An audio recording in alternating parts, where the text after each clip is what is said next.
Héritage et danse sacrée. Sous le ciel immense d'un village bantou, le jeune Koulou se tenait devant la hutte familiale, les yeux rivés sur l'horizon. Le soleil se levait lentement, projetant des ombres dansantes sur le sol sablonneux. Les tambours résonnaient au loin, une mélodie ancienne et familière qui parlait de souvenirs et de traditions.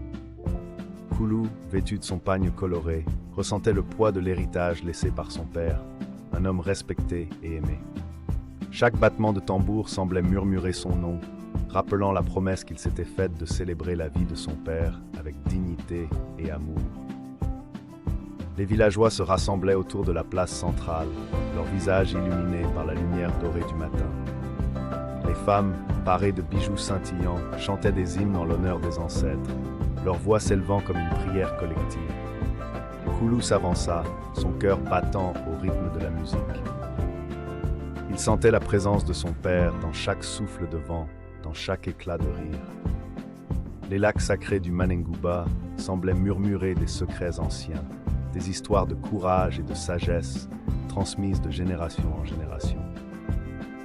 Alors que le jour avançait, Koulou prit place au centre de l'assemblée. Les tambours de Laon et de Lewang résonnaient plus fort, emplissant l'air d'une énergie vibrante. Les danses commencèrent, une symphonie de mouvements harmonieux et passionnés. Koulou, emporté par l'élan, se mit à danser avec une intensité qui captiva tout le village.